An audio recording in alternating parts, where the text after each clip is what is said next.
Hello, everybody, and welcome to Two Chairs No Waiting, episode number 708. We want a ghost story.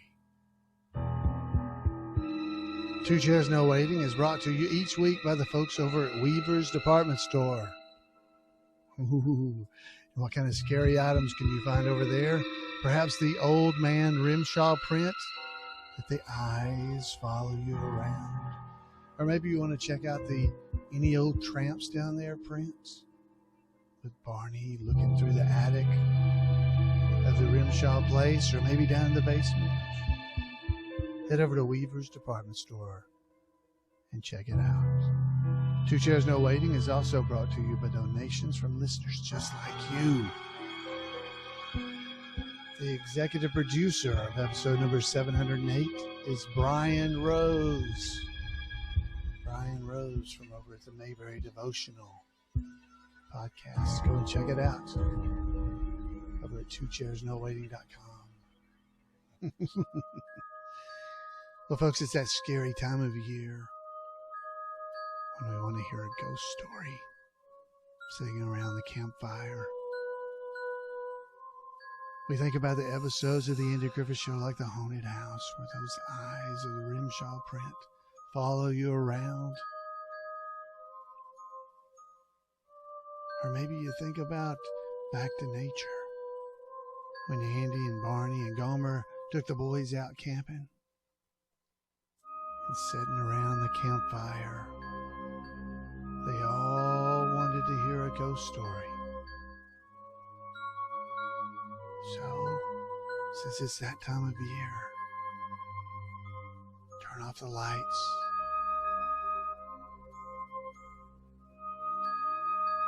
Look around in the dark. Make sure you're alone. And let's enjoy a little ghost story around the campfire.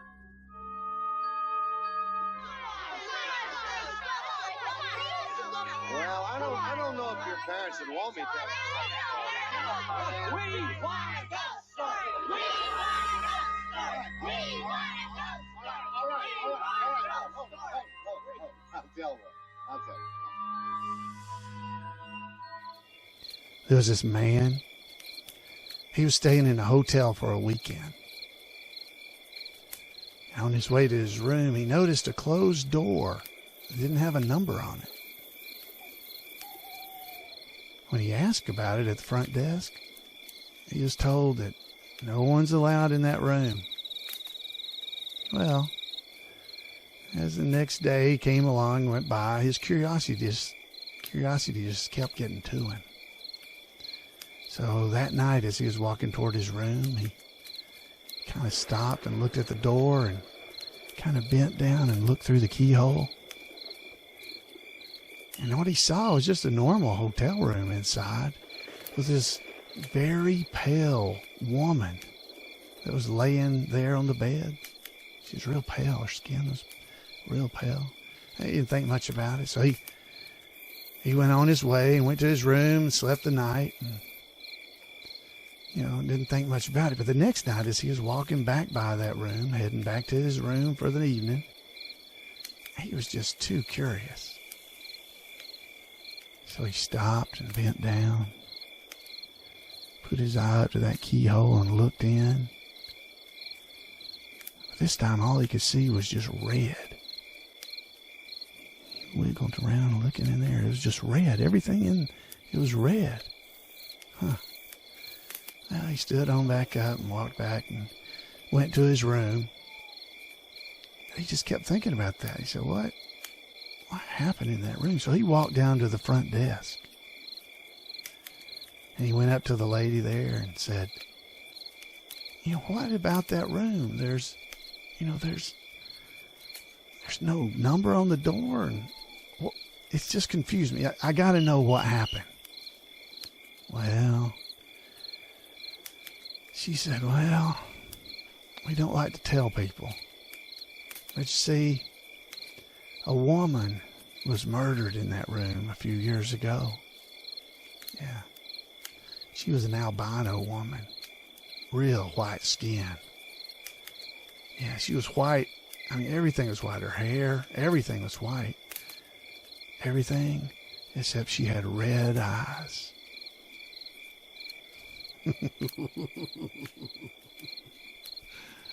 Ooh. Oh. So that was the eyes. Well, let's see. Maybe you don't like stories about city stuff, so I'll tell you a story. Did you grow up out in the country like I did? He was always walking through the woods and walking through cornfields and all that kind of stuff, but usually that was in the daytime. Yeah, it's just something about a cornfield. You just didn't want to walk through.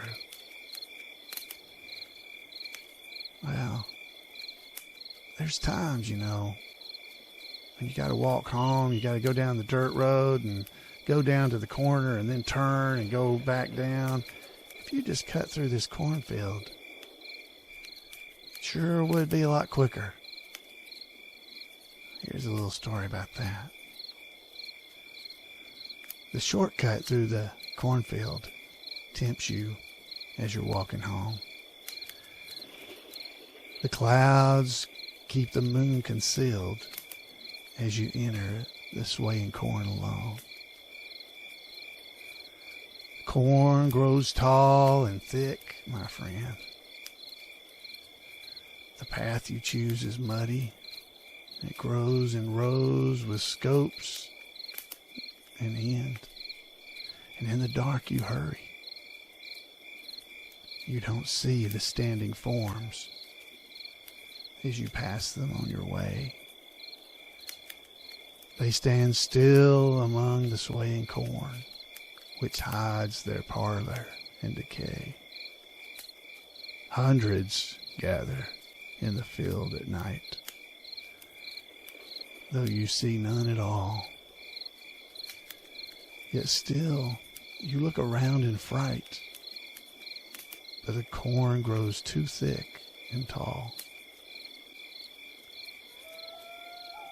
You tell yourself as you continue through, it's merely the rustling of the leaves, but they see you, and they hear you, and they might not let you leave.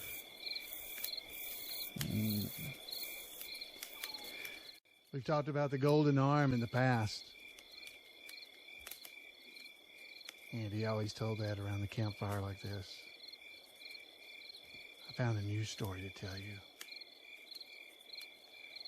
This story is about Bill Morgan and Tom Edwards. They sat around nursing their umpteenth beers at Fat Daddy's Saloon. There's a loud smoke-filled, neon-lit honky-tonk in the foothills of the North Georgia mountains. Fat Daddy's has always been their bar of choice.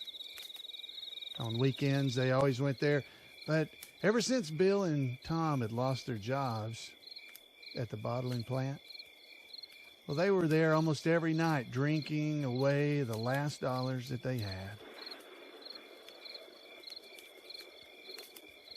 If you hung out at Fat Daddy's long enough, the same things would happen every night, like clockwork.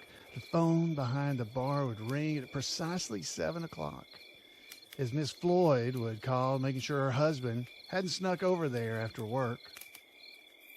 At 8:30, little Jake would lose yet another round of pool to Mike, the mouth Kelby, and he'd hear about it the rest of the night. At 9:30, someone would play Whiskey River on the beat-up old jukebox.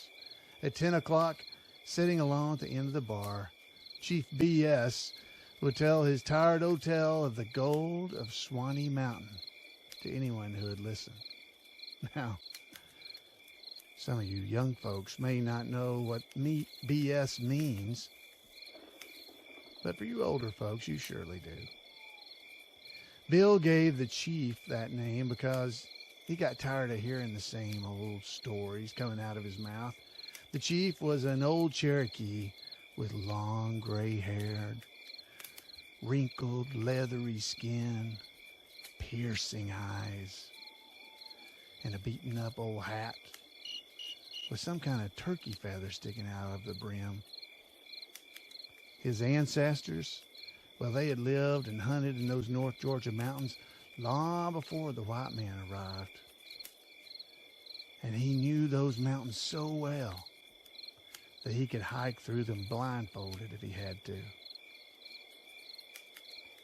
That didn't matter much to the good old boys there at Fat Daddy's, who considered the chief a weird outsider.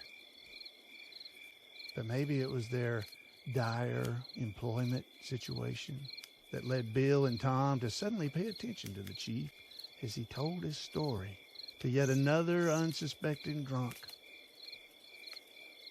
He always started his tale by telling about the Trail of Tears and how Chief Swanny,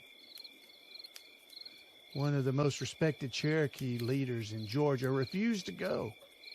Instead, Chief Swanny, he hid in those North Georgia mountains with his loyal braves, and when he died, he was buried in the mountains which now bear his name. According to the story, he was also buried with a large stash of gold coins, which remains buried with him today. This was part of the story where everyone in the bar would laugh at the old man and tell him he was nuts. That's true, the chief would insist. The gold is buried with Chief Swanny deep in the Swanny Mountain, but it's protected by his spirit. I can tell you how to get there, but I'd never go there myself. Oh, I don't need gold bad enough to have a ghost hounding me for the rest of my life. Well, maybe the chief didn't want the gold that badly, but Bill Morgan certainly did. He moved 2 bar stools down toward the old man and said, "Tell you what, Chief, you draw me a map, and I'll go up there and get that gold, and I'll even give you a cut of it." Tom, he looked at his friend in disbelief, said, "I ain't going bushwhacking up there the wild goose chase." Well, Bill put his arm mockingly around the chief and grinned a big phony grin. "It ain't no wild goose chase, is it, Chief? That gold's up there, and we're going to get it." Well, the chief took a long, contemplative swig of his beer. Then he stared at Bill with his big, piercing eyes. "You two church-going men?" he asked. "What difference does that make?" asked Bill with a chuckle. "Like I said, the gold is protected by Chief Swanny's spirit," the old Cherokee answered him. "If you go in there, you got to go in there with a pure heart. So a church-going man will stand a better chance with the spirit than a sinful one." Well, Bill, he rolled his eyes and grabbed one of the bar napkins and said, "Yeah, whatever. Draw us a map on this napkin, and we'll go up there and see if your story's true or not." Then, winking at his friend Tom, he whispered, "If Chief B.S. is right, we're going to be rich this time tomorrow. Besides, what have we got to lose?" Well, after the chief had drawn on that napkin, he drew a map. Well, Tom followed Bill as he staggered out of the bar. Bill tossed his keys to Tom and said, "You drive. I'll show you where to go."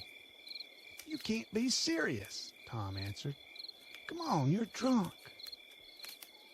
There ain't no gold up there. Besides, it's dark out." But Bill wouldn't be swayed. He said, "Come on, I need your help." We'll just take a quick look, I promise. Now, Tom, he knew he had done plenty of stupid things himself after one too many beers. And his friend Bill had always been there to bail him out of any kind of trouble he had.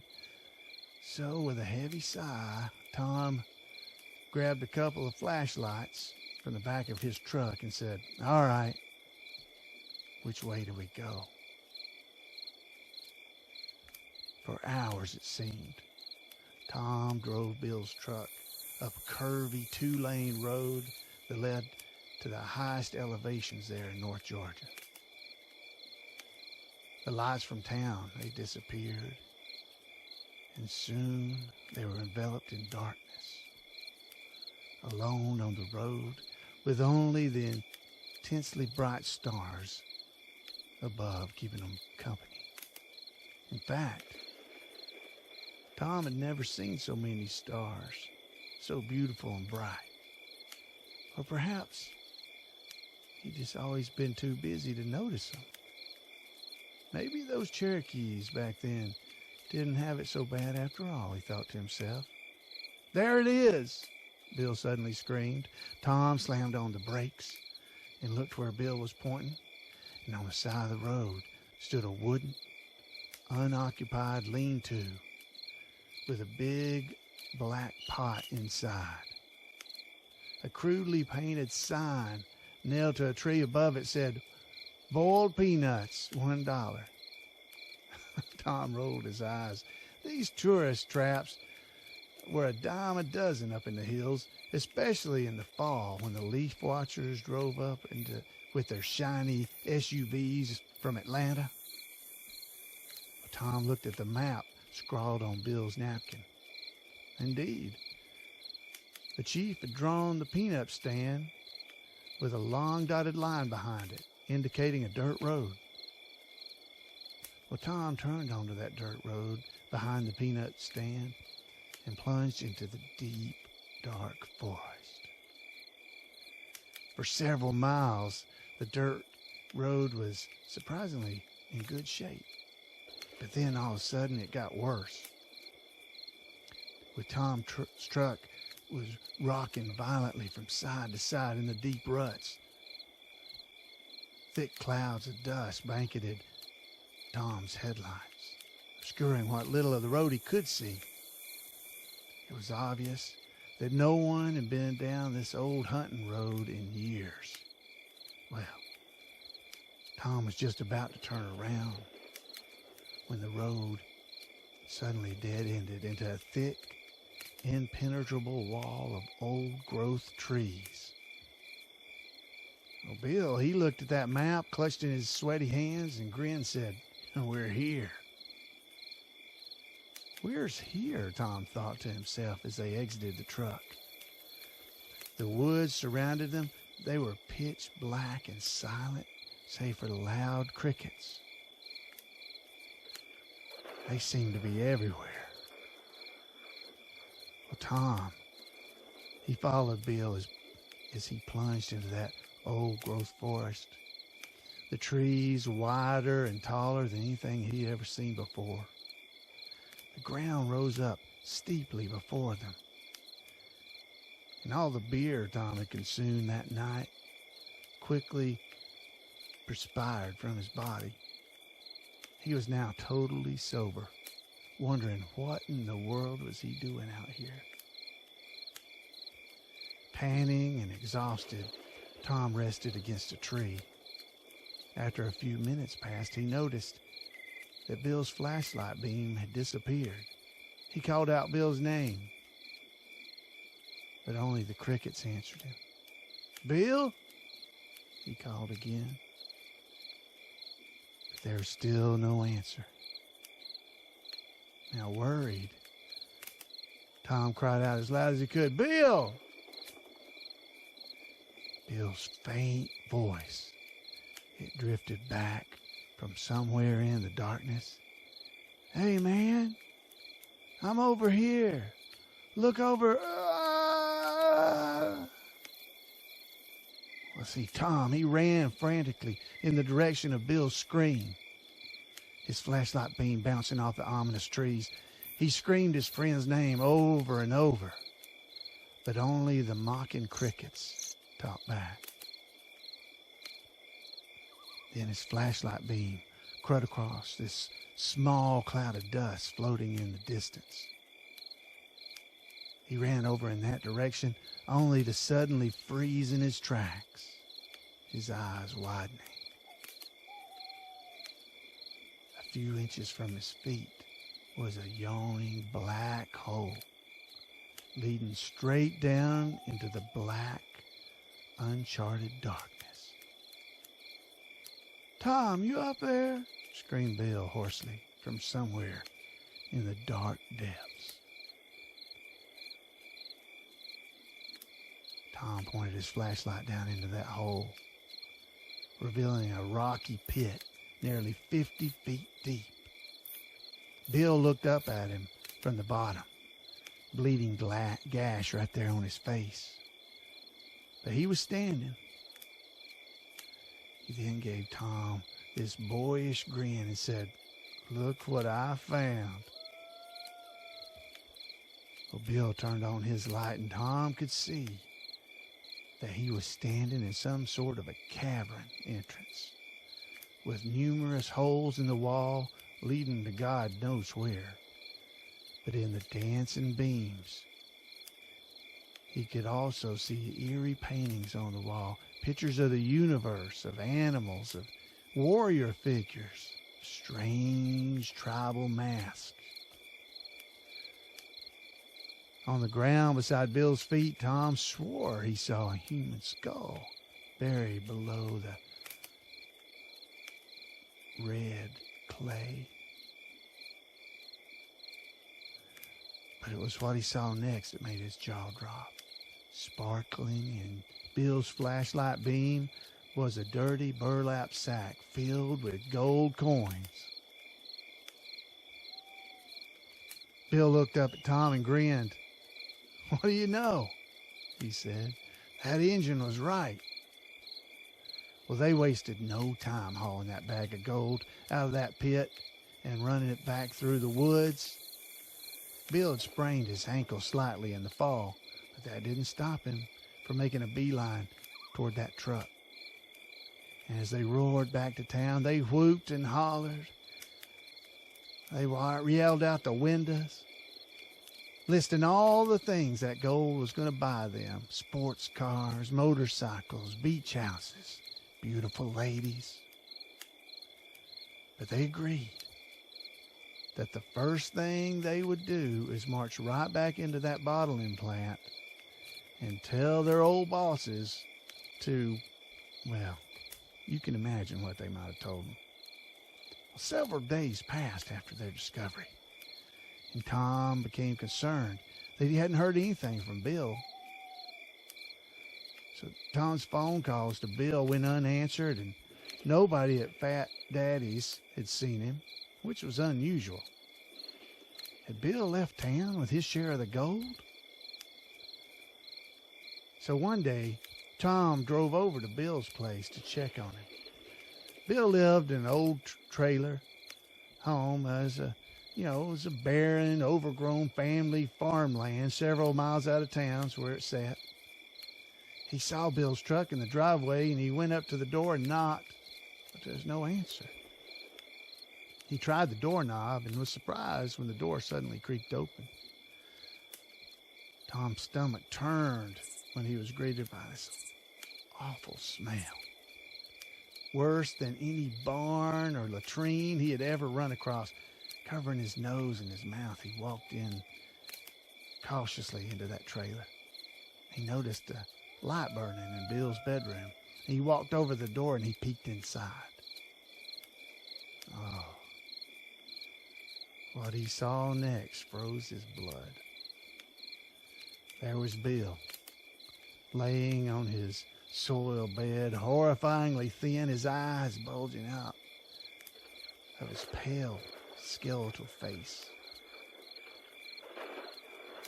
Tom could see Bill's exposed rib cage underneath his filthy shirt, heaving up and down with each pained breath.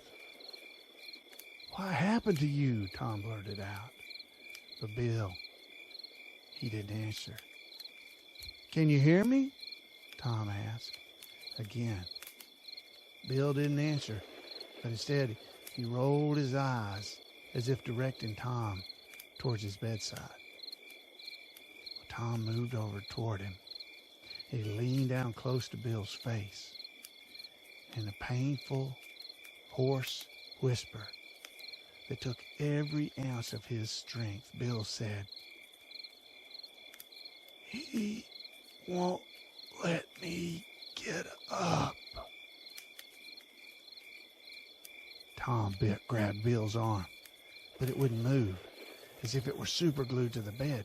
He tried his other arm and his legs, but they wouldn't budge. Tom knew that Bill was too frail to resist him. Something else was holding Bill to that bed. Something powerful and invisible. Tom lunged for the phone to call for help, but it was dead. The phone was dead. Frantic, he ran into the kitchen, heated up a bowl of canned soup, and then brought it back to Bill's bedside with a glass of water. But Bill spat up everything Tom tried to feed him. His eyes deliriously rolling back in his head. As Tom watched his friend suffer, his mind suddenly crossed that line between the real and the surreal. That moment when you finally realize you don't really know everything about how this world operates, and anything is possible. So without thinking, Tom grabbed Bill's share of Chief Swanny's gold, still sitting in that burlap sack in his closet, and then he rushed home, grabbed his own share, and sped back up to the hills, past the boiled peanut stand, down an old hunting road, through the creepy old-growth forest, up to the edge of that deep pit, and with tears in his eyes, he called out to the skeletal remains below, and he said, "I'm giving you back your gold, Chief Swanny. I don't need it, and I'm sorry I took it. I'll never bother you again. Just please let my friend go, please. He's my only friend in the world. And that's the only thing that matters to me, I swear." And with those words, he tossed those bags of gold coins back into that pit.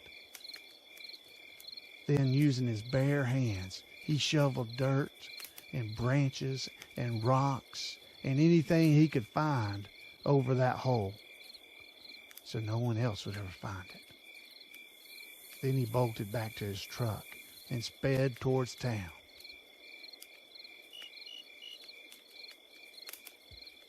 Tom knew he had to find a phone fast, and the closest one was at Fat Daddy's, a few miles away. The sun was quickly setting over the hills, and he knew that Bill didn't have much time.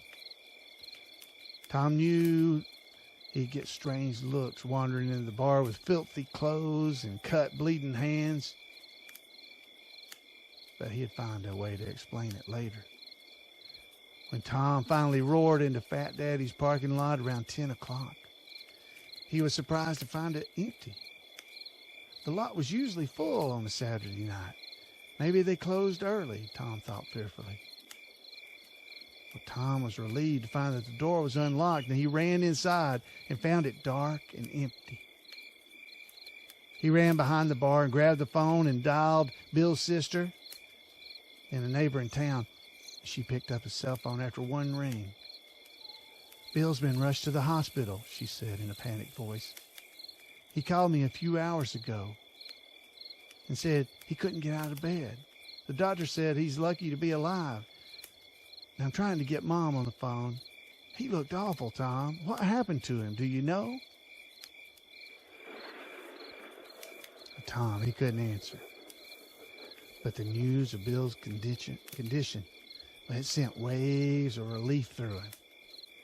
He assured her that he would head straight to the hospital when he hung up the phone. "You've been up to Chief Swanny's cave, haven't you?" a sudden voice from the darkness said. Tom nearly leaped out of his skin. Sitting at the bar was old Chief B.S., nursing a beer. "What do you know about it?" was all Tom could say. Well, the chief took a long, contemplative swig of beer, stared at Tom with his piercing eyes. And he said in a voice that seemed deeper and older than the one that Tom had heard so often, "That gold isn't going to do me no good. You're welcome to it. But I told you to accept it with a good heart. That's all I ask. Now use it that way, or I'll come back to see you again." With that, the chief polished off his beer and strolled leisurely out the door. Tom looked at the chief's bar stool, and sitting there was the dirty burlap sacks of gold that Tom had thrown into that pit earlier. Tom could barely believe his eyes. He then charged out of the door to find the chief, but only the stiff evening breeze rolling off the North Georgia mountains greeted him. The chief had vanished into the night. In the years that followed, as Tom and Bill, they both married and finally settled down, Chief B.S., or Chief Swanny, as they called him to anyone who would listen to their crazy story, he was never seen in those parts again.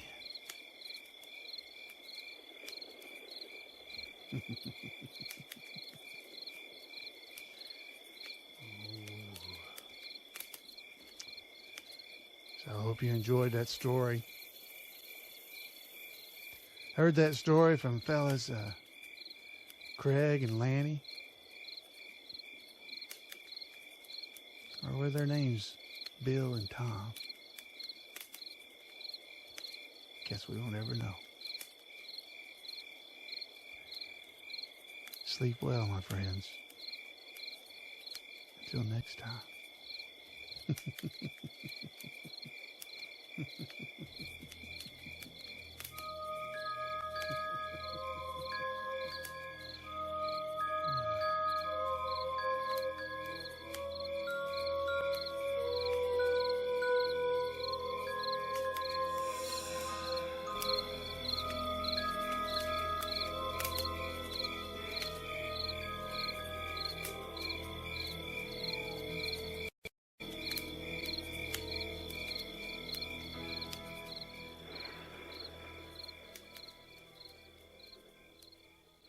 This story's been around for over 200 years.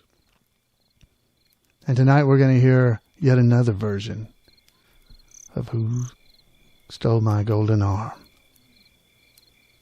And I hope you're going to enjoy it. So sit back. If there's children in the house, you may want to move them around or sit close to them and let them hold on to you as we hear Who Stole My Golden Arm.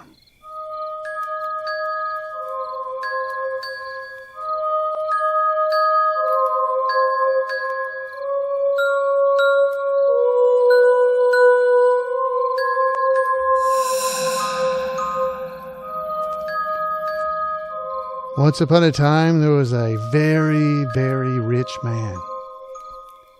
He lived in a great big house on top of a misty mountain.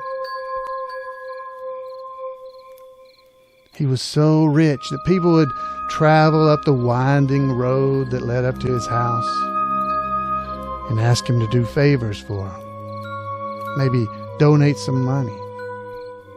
Children would go up there to his door and they'd try to peddle their cookies and candy bars and magazine subscriptions for school.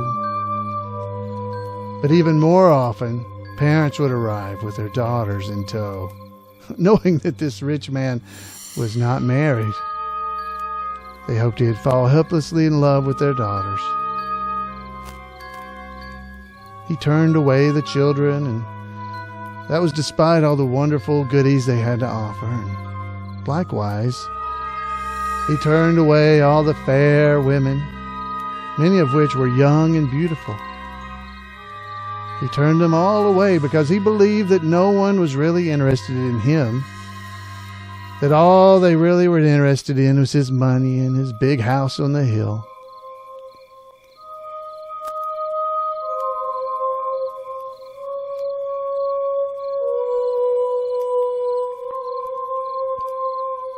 One day, a woman arrived at his door.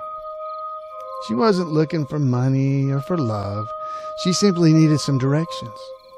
He was suspicious, but after listening to her tales of getting lost, he found himself most captivated by her arm. It was her golden arm.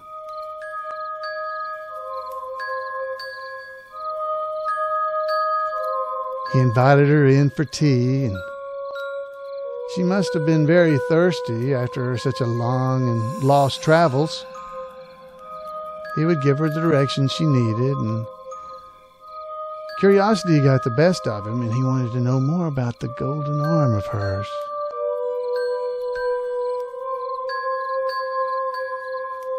So over a glass of tea, she told him how she had been born the daughter of the richest man in the land,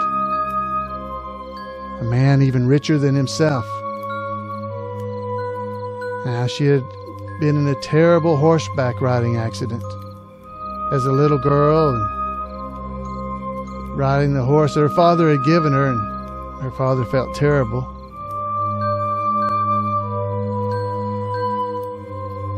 When she lost her arm, she cried and cried and cried.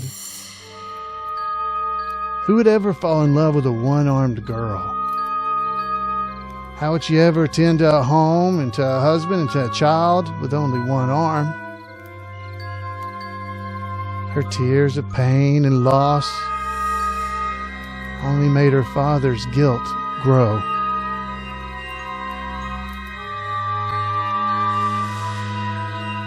So, when she was a young lady, her father gave her a gift of the golden arm.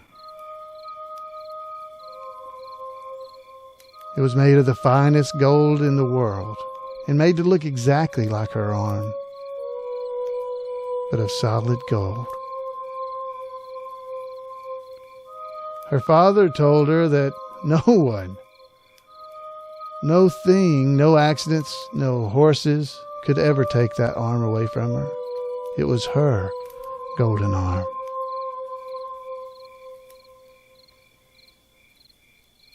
Entertained by her tale of the golden arm, the man gave her directions that she needed, then invited her back for tea the next day.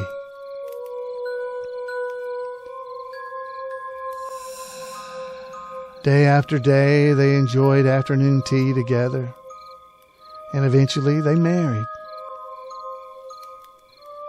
He thought no man was as fortunate, as blessed, and as lucky as he. Then suddenly, one day, his wife died.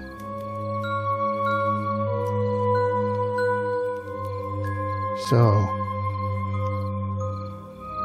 not long after his beloved wife had been buried, he grabbed a shovel because he had realized that while he was saddened and he did love his wife, he knew he loved her golden arm more than he ever loved her. She had been buried with that golden arm. So after a while after she had been buried, he grabbed that shovel and made his way to her gravesite of his beloved wife. He began to dig.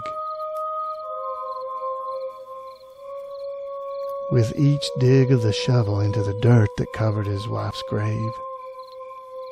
He thought to himself, "Oh, that golden arm. I must have that golden arm. I'm going to get that golden arm." He dug and he dug. And eventually, he found her and her golden arm. Covered in dirt, her face was so pale. In the moonlight, her lips were ashy. Oh, but that golden arm, it glistened and it shined. It was so bright and still so beautiful. He reached in and grabbed it out. And he quickly began to cover his dead wife with the fresh dirt that he had piled up. All the while he was thinking to himself, I have the golden arm. I've got it. I finally got the golden arm.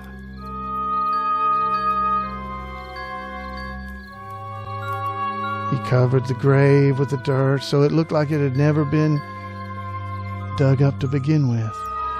Made it look just like nothing had happened.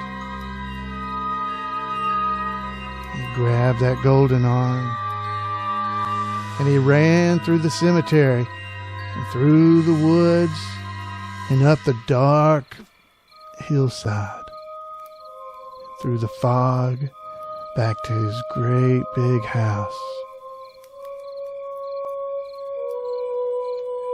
He took that golden arm and hid it in a secret safe. It was a safe that no one else had ever known about, not even his beloved wife.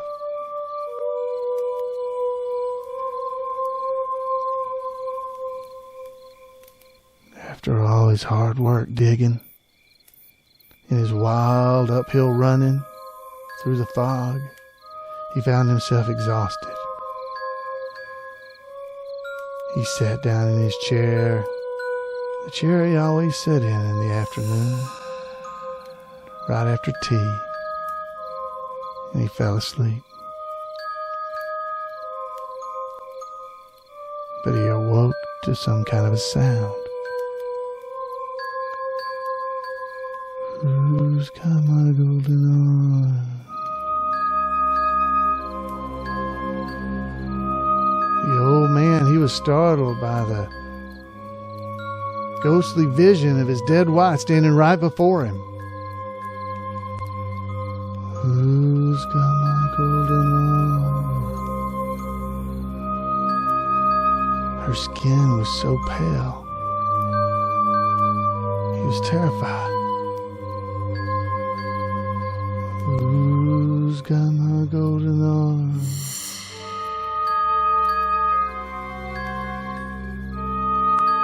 Her ruby lips, they were ashen and gray.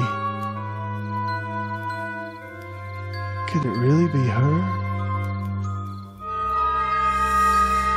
Who's got my golden arm?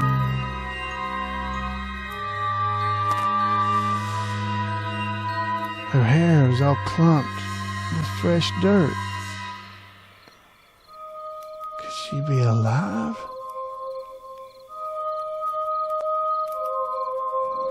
Who's got my golden arm?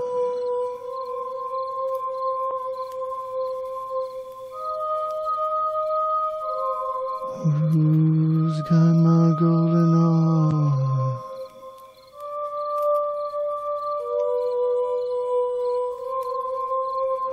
Who's got my golden arm? You've got my golden arm.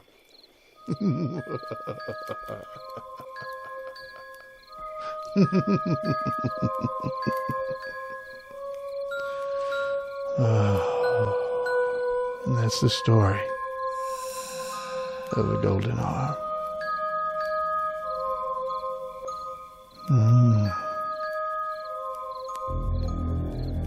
I hope you enjoyed that story. It's always fun to tell.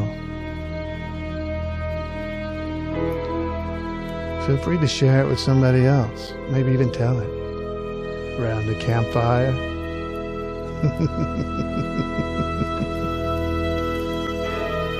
I'm sure it's going to keep Barney and Gomer awake all night. But is it going to keep you?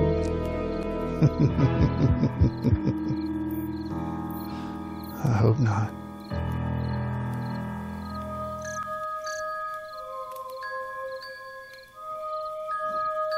We'll see you next time on Two Chairs No Waiting. If you can make it there.